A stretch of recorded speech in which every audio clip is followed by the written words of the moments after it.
this is an iHeart podcast. Guaranteed human.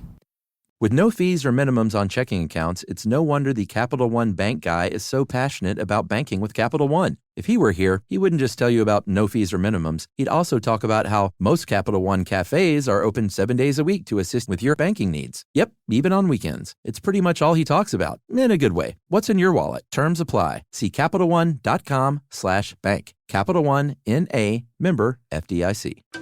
You see it instantly. It's Coldwater Creek, the mark of exceptional workmanship and signature touches inspired by a Mountain West heritage. Distinctive styles created from quality fabrics, silhouettes perfected with just the right drape, feel-good fits offering ease of movement, and thoughtful details to elevate your look. Coldwater Creek's authenticity is embodied in every piece, embracing its confident spirit that carries through to today. Discover Coldwater Creek clothing, designed to fit your life the way you want. For a wardrobe you can count on season after season, visit coldwatercreek.com.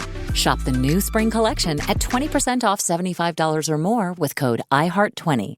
Brought to you by the reinvented 2012 Camry. It's ready. Are you? Welcome to Stuff You Should Know from HowStuffWorks.com. Hey, and welcome to the podcast. I'm Josh Clark. There's Chuck Bryant. It's freezing in here. It's not that cold. You need to put on a sweater or something. Well, it's I didn't expect it to be chilly. It is a little chilly. Our producer Jerry's wearing a hooded sweatshirt and a vest. It's kind of a dead givebuy, Chuck. Well, she's stylish that way. She is. So, everybody, if you haven't figured it out by now, this is Stuff You Should Know. And Chuck and I are going to talk about death. It's part of our death suite. Kind of, yeah.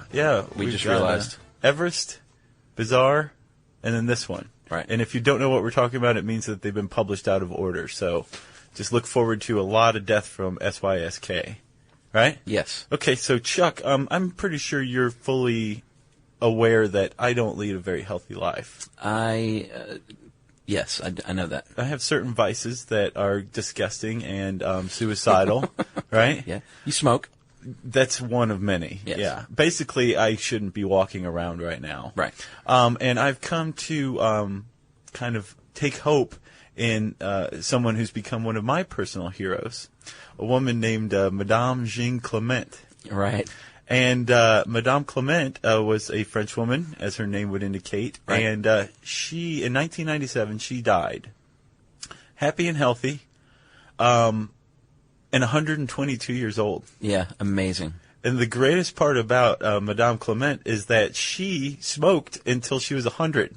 I know. So I've got, 68 more years before I have to quit if, I want to possibly live to 122. Quit to live another 22 years. Right. And there are caveats to that. Yes. Right? I plan on raging against the dying of the light unless...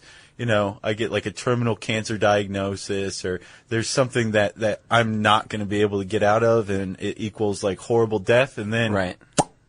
That's it. I'm not going to go easy. Wow. No, actually no, the opposite. I'm going to go very easy, but it'll be by my own hand. Right. Yeah. So that's my plan, but I'd rather live to 122 and just, I'd rather have you live the that long AFP take photos of me and post them on Getty Images, that kind of thing. Yeah. You just want to be 100 with the smoke in your hand. Yeah, That's your totally. goal. And be like, don't smoke, kids. It's really bad for you. Right. My grandmother lived to be 100. Did she? Mm-hmm. Yeah. You know what that makes her, right? Yeah, 100 years old. Yes. There's another word for that, though. Is it centurion? That's very close. Did she combat people and like the Centauri? Colosseum or anything? Right. No, centenarian. Right. Anybody who lives to age 100 or older is automatically a centenarian, right? She passed away between 100 and 101. Good for her. Yeah. She made it to this centenarian status. Yes. So, was she a healthy person? Did she lead a healthy life? Yeah, I mean, she was from the South, and so she ingested a lot of grease and fried foods over her life, but she didn't drink and she didn't smoke. Gotcha. And she, grew her own vegetables, stuff like that. Yeah. Now, that's generally the rule of thumb. If you're going to lead a very long life, especially a healthy long life, there's certainly, you can't drink, you can't smoke, you have to forswear a lot of stuff. Right. So basically, you can lead a long, healthy, boring life, right? Yeah. But there's people like Madame Clement who kind of fly in the face of this notion. Right. Like she should have been dead many, many years before she did die. Right. From lung cancer. Lung cancer, heart disease, emphysema, sure. any number of things. And she wasn't. So that kind of leads us to this question of how could people like her, and she's not the only one, she's definitely a rarity. Right. But she's not the only person who's lived that led a slightly unhealthy life, but lived a very long, healthy one. So how is this possible, right? And there's actually a field of research, aging research, dedicated to longevity. So it's not dumb luck. They're trying to figure out there's got to be something to this. Yeah. And the weird thing is I have a pretty high chance of actually making it a lot longer than I should. Although I should probably insert here, as you know, the death clock gives me till 2041. Right. But a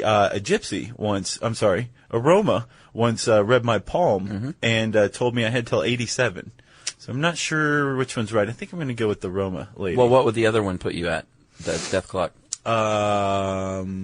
65, I think. Oh, well, it's between 65 and 87. That's pretty good. Well, the thing is if I make it to 65, that's not very long. Yeah. Yeah. 87 is definitely long. Right. But I think if you look at it in perspective, by the time I'm 87 will probably be like 65 is now. True. Either way, I'm going down. I can tell. Yeah, but you'll look like you're 122. So. Right. Exactly. So, how did we get on this one? Yeah, I need you to leave me back there, buddy. Well, we need to go back. It's genes, Josh. Oh no! First, yes, they're pretty sure that it is genes. Surely there's a genetic cause, and the whole reason why there's pretty much evidentiary proof that genes do play a role is that there's whole families of centenarians, and if genetics didn't play a major role in longevity, then the probability of a family having like 3 or 4 centenarians is like astronomically unlikely, right? So yes, genes play a role, but there's another mechanism that the kind of a physiological mechanism. The starvation? Yeah. Right. Yeah. Restricted caloric intake. Right. And I was going to say all that's proven, right? It is. Well, just through observation, and studies in like worms and I think rats. yeast. Yeah. Yeast, rats, which is a fungi, not a plant, by the way. We've learned many times over. Yeah, but the rats in particular are the ones who are really kind of giving up the secrets of what genes might lie behind us. But you want to talk about a caloric restricted diet first, and what happens with that? Well, yeah, they found out, they did some, like you were talking about, tests on rats, and they found that the rats that ate 40% fewer calories than their beefy counterparts, called caloric restriction, they live longer, and healthier, evidently, too. Longer and healthier. Yeah. Part of it is leanness leads to longevity and health generally. Right. Fat is, although our body has a mechanism for storing it in the lean times, if you'll forgive me. Right. It's actually not very good for us. Right. We make much better use of carbohydrates and proteins and other nutrients. Fat's kind of like it's the bottom of the barrel nutrient, right? Right. I know when I was doing my survival work in the how long can you live without food and water, that kind of thing, that when you start to starve, your fats are the first thing to go, then carbohydrates, and then the proteins, which means that's your body itself. Right. So we know that a caloric restricted diet is a good thing, but we just what longevity researchers are trying to figure out is exactly how this keeps us healthy and alive. The mechanism behind it. Right. So one of the genes that's been studied is the SIRT1 gene. That's a good one. And it's my favorite of the longevity genes, yes. Well, mine's the other one, and we'll get to that in a second. Okay. Well, which, by the way, I've dubbed the Ponce de Leon gene. Did you like saw that? Yeah. Did you notice that in the article? Sure. That was all Josh. I believe it. Okay, so the SIRT1 gene actually, curiously, was studied by 2 independent studies, one at Harvard and one at MIT, and they both published their findings in June 2004 within like 16 days of one another. Yeah, it kind of makes me wonder if they were, looking on each other's test paper there in Massachusetts. Right, yeah. Can't you see like some eggheads like huddled over like the study? So what one of them found was that the SIRT1 gene inhibits the expression of this protein called BAX, right? No matter whether your cells are doing well or damaged, they have a specific lifetime. Right, lifespan. Right, they have a lifespan, and they could be healthy as an ox, but once they reach the end of this lifespan, this protein Bax comes in and actually creates apoptosis. And apoptosis is programmed cellular death, like it's an execution. Wow. Now, what SIRT1 does is it prevents the expression of Bax. Right? And so, therefore, it grants cells a stay of execution so they can keep working longer. And it's ultimately cellular death that leads to death from old age. Right. Non-disease, non-environmental factors, but just your cells stop dividing and reproducing, and that's really you stop sad when functioning. you think about it. Right. So the SIRT1 gene has been shown to produce that. Right. But it also creates a process where fat is shed more quickly, so you become leaner. Right. Basically, with a reduced calorie diet, your body enters survival mode. Exactly. And SIRT1 really comes into play. But as you said, you have another favorite gene, which indicates that that's not the only gene involved in this. No, in all likelihood, there's probably more than one gene involved at a time as well. Yeah, there's a guy who's conducting a study in Massachusetts on longevity, and he says probably about 8,000 genes are responsible for it. Is that Dawkins? No, that's Okay. Pearls, I believe, is his name. We'll get to Dawkins too, right? Yeah, oh yeah. Promise me. I promise, Chuck. Okay. My favorite gene, Josh, in this category is, I don't know how you would say it, FOXO3A, FOXO3A. I like FOXO3A. Yeah, that's what we'll call it. And that one they tested on worms, and it had a definite effect on the lifespan of a worm. They were able to turn this gene on and off by adding compounds that basically target and shut down these specific genes. Yeah, they're called gene silencing compounds. They've used them to create tearless onions. Oh, really? Yeah. Oh, I need to get some of those. I know. That stuff kills me. I know. Prepare to pay $17 an onion, though, pal. Really? Oh, genetic research didn't come cheap. Oh, yeah. I guess I'll just cry as I cook. They found out when they had this gene turned on, the worms lived a lot longer. So they also found that the same gene was in a lot of elderly Japanese people. And Okinawa has the largest concentration per capita of centenarians than anywhere else in the world. And centurions. Right, yeah. They're still running around. And they also found it in elderly Germans, so that kind of proved that it's not, drawn along continental or racial bounds. Right. It's kind of cool. Yeah, and there's another there's another gene. It's the insulin growth factor 1 gene. IGF-1. Yeah, good one. And they found that in a population of Ashkenazi Jews. You know what those are? Look that up. I know. Apparently, they're Jewish people from medieval Jewish people in Western Germany. So, gotcha. Direct descendants of that line. I gotcha. All right. Yeah, I knew that they were a very specific group. Right.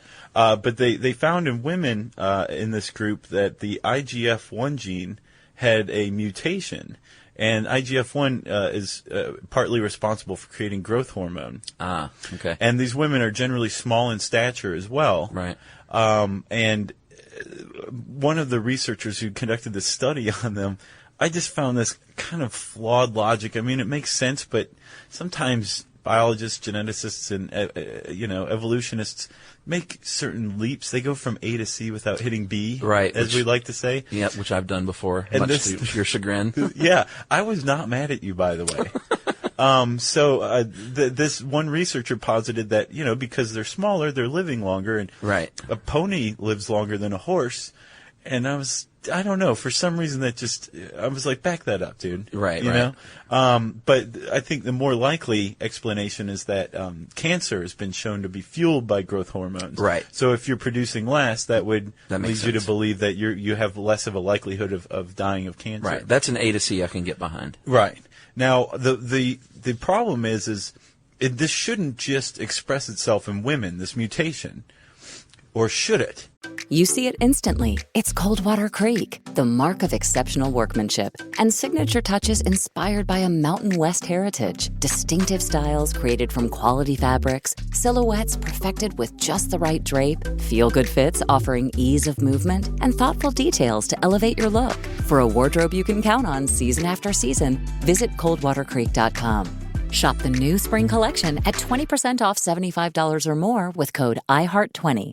Doing taxes the old way meant handing everything off and just hoping things were moving. But now you can feel confident your taxes are being handled right with Intuit TurboTax. Now you match with a TurboTax full-service expert. Just upload your documents right in the app, and boom, they take it from there. Start to finish, you've got a dedicated expert working your return. They check every deduction and credit to help you get the best possible outcome, so you can feel confident you're getting every dollar you deserve. And now you're not guessing what's happening, you're seeing it happen. TurboTax gives you real-time updates on your expert's progress while you go about your day. Run errands, grab a coffee, live your life. You're always in the loop. And if a question pops up, you get unlimited expert help at no extra cost, even on nights and weekends during tax season. Taxes are finally transparent, easier, and handled. Visit TurboTax.com. Only available with TurboTax full-service experts. Real-time updates only in iOS mobile app.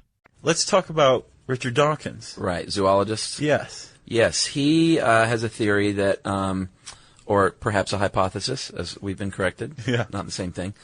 That everything that can reproduce basically is only a vessel for its genes, for carrying out, and putting your genes in your son or daughter, and then that goes on, and their son or daughter, and it's a vessel, essentially. Right, we're basically like we're a vessel for a genetic line. Right. Almost, it's so disturbing to look at it like this, but almost like a parasite. You know what I'm saying? Like everything we're doing, every flaw we have, every good thing that's going on with us is genetic, right? And then we die, but our genetic line gets passed on. It surely does. So if you look at it like that, then genes would only be concerned with getting us to reproduction age. Right. And they wouldn't care whether or not you live long. Right. That it wouldn't concern itself with it, evolutionarily speaking. It's pretty interesting. But the thing is there is a case you could make for women having longevity genes, but not men. Well, so they could reproduce longer. Yeah. They would have a healthier lifespan, and thus their reproductive age would be greater, so they could produce more offspring, and the genetic line would have even more of a chance of survival. Yeah, sure. But women only reproduce for what, like half their life, roughly? I don't think even that. Let's say like 15 to 50? Oh, well, that's true. Yeah. I was just thinking about the end date. Actually, that's probably about half a lifetime. Sure. Yeah, depending on who you are. Although 50, I don't even know if you could do that. That's probably kind of a freak occurrence if you're 50 and have a kid. Yeah, I think anything over 40 isn't always guaranteed. Yeah, and medically speaking, even 35 is considered high-risk pregnancy today in the 21st century. True. Yeah.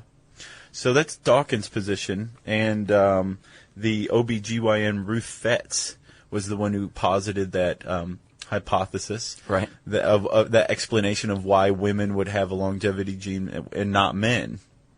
Clearly, though, we don't really have an idea yet, or else this podcast would have been much shorter. We would have said it's the FOXO3A gene, right? It could be. It could have a part. It could be, but I think more likely it's a bunch of genes working together. I think you're right. Yeah, and once we figure it out, we're going to figure out how to harness it. We're all going to be walking around at 125, getting in boxing matches with kangaroos still. Were you going to mention the Hayflick limit? Because I thought that was kind of cool. Sure. You kind of talked about it earlier, but I didn't know this until I'd read the article. You were talking about cells having a shelf life, basically, until they can die out, or as many times as they can split. Right. And the Hayflick limit, Dr. Hayflick, Leonard Hayflick, noticed that 50 times is the number. Yeah. That a cell can split, and then it stops. Right, but he also figured out that if you take an old cell and put a young nucleus in it, it'll keep going. Which is also very cool. Right, and then as it reaches closer and closer to that 50 division limit, it starts to slow down more and more, and then it finally gets to 50 and stops. But yeah, you can replace the nucleus, and it will jam on it. Interesting. Yeah. Much like a old man goes after a younger woman. Let's go out on a morality tale, Chuck. I think that's a good idea. Okay. Yeah? You want to talk about Old Tom Parr? Old Tom Parr. Is that actually how he's known? Actually, they knew him as Old Parr, but yeah, Tom Parr. Okay. Yeah, but Old Tom Parr. Yeah, I could hardly believe this, but since you came up with it, I will believe it. Parr was he was born in 1483. So we need to point out that at the time in 1483, your lifespan was, what, 30, 32? Yeah. something like that. That's what I read, yeah. He lived as a single man until he was 80, so he more than doubled his lifespan already, which is amazing. And then he got married and started having kids at 80. Yeah. And at 100, he apparently fathered an illegitimate child with another woman. Yeah, he was publicly chastised. So he was 3 times the age at this point, almost. And he had an illegitimate child. Yeah, he was killing it, basically. Right. Everybody else is just dying around him. He's fathering illegitimate children at age 100, right? And he actually, he became fairly well known in England, as you can imagine. Sure. His birth date is tentative, but they're pretty sure, based on the age that he supposedly entered the service, that he was born around 1483. So, right. Yeah, and they know exactly when he died. So even if it was off, it couldn't have been off by not too terribly much, 20 or 40 years. No, no, nothing like that. So this guy, he was asked many times, like, what his secret was. And he was like a real salt-of-the-earth farmer who liked to, father illegitimate children. Sure. But he ate, like, a very steady diet. He drank, not meat. I guess he drank ale fairly regularly, but he imbibed in cider only on special occasions. So right. I guess cider was a lot stronger back then. The hard stuff. Yeah.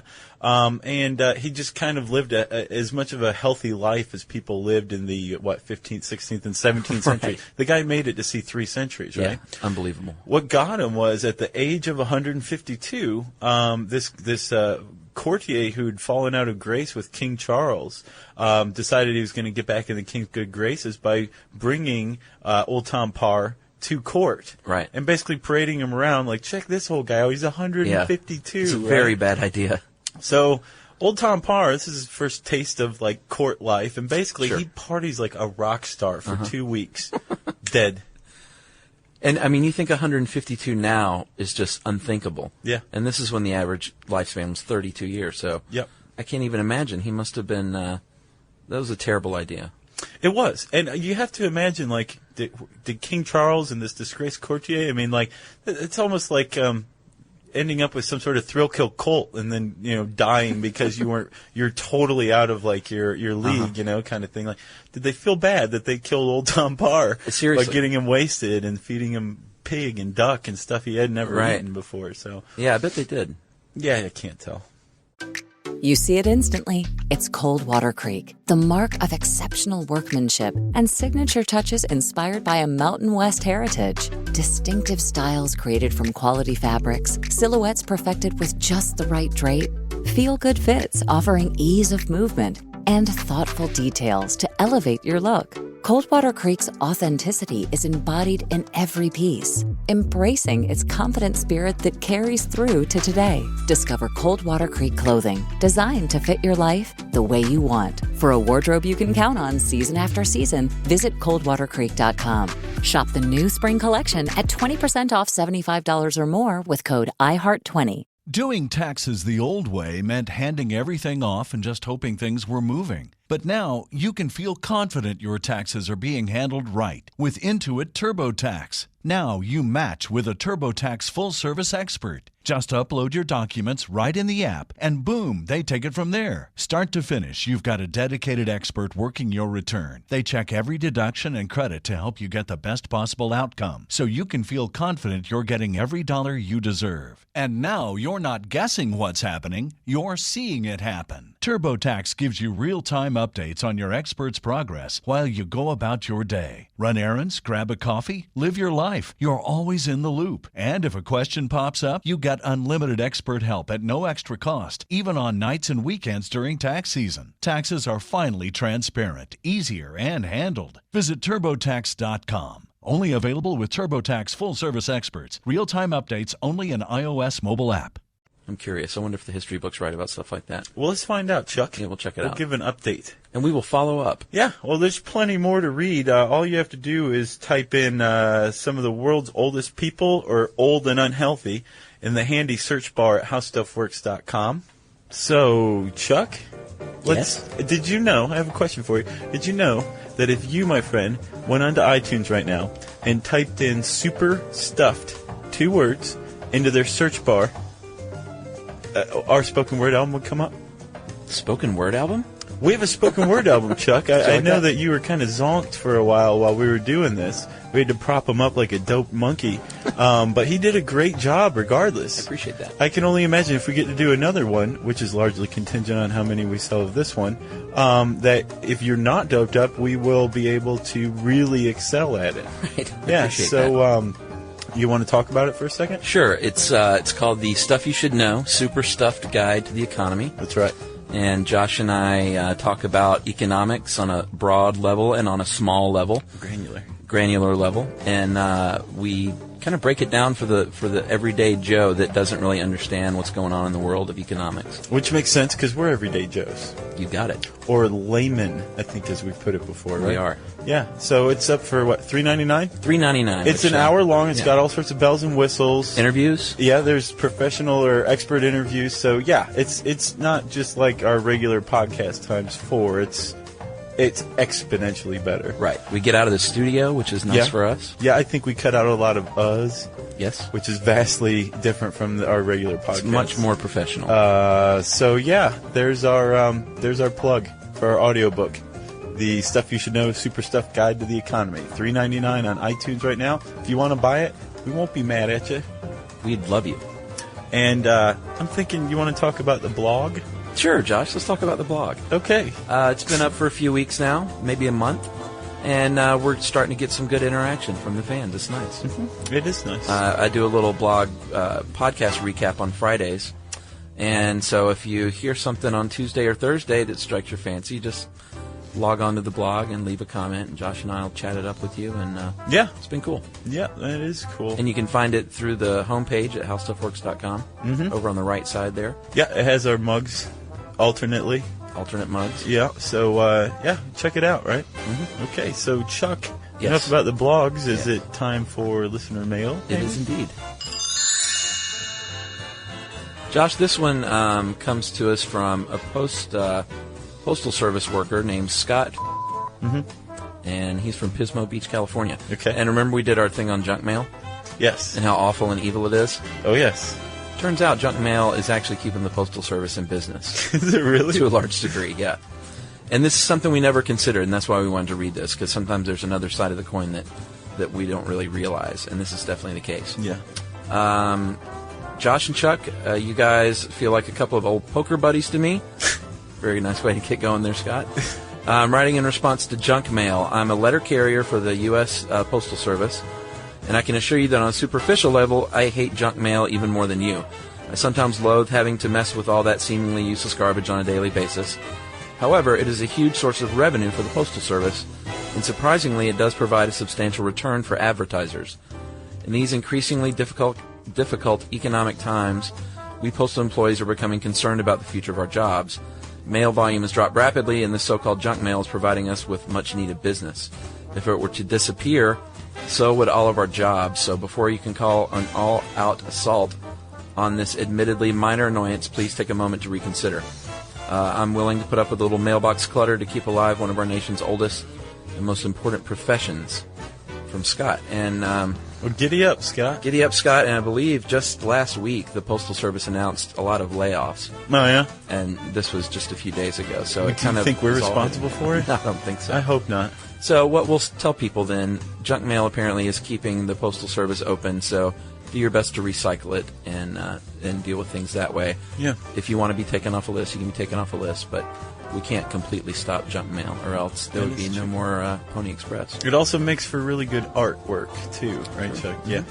Well, if you want to give us another perspective on reality, you can dose us by sending an email to stuffpodcast@howstuffworks.com. Mwah! For more on this and thousands of other topics, visit howstuffworks.com. Brought to you by the reinvented 2012 Camry. It's ready. Are you? You see it instantly. It's Coldwater Creek, the mark of exceptional workmanship and signature touches inspired by a Mountain West heritage. Distinctive styles created from quality fabrics, silhouettes perfected with just the right drape, feel-good fits offering ease of movement, and thoughtful details to elevate your look. For a wardrobe you can count on season after season, visit coldwatercreek.com. Shop the new spring collection at 20% off $75 or more with code IHEART20. This is Julian Edelman from Dudes on Dudes with Gronk and Jules. Sunday mornings, I've got my game day ritual.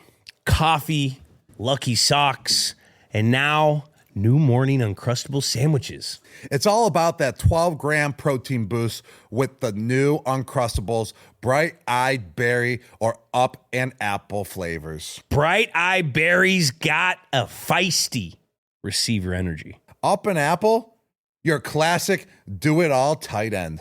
Soft, pillowy, packed with protein, and easy enough for Gronk to grab from the freezer. Whether you're on the couch, driving to the tailgate, or heading to the locker room, new morning Uncrustable sandwiches are the MVP of snacks. Your new Sunday kickoff ritual starts here with new morning Uncrustable sandwiches packed with 12 grams of protein. This is an iHeart podcast.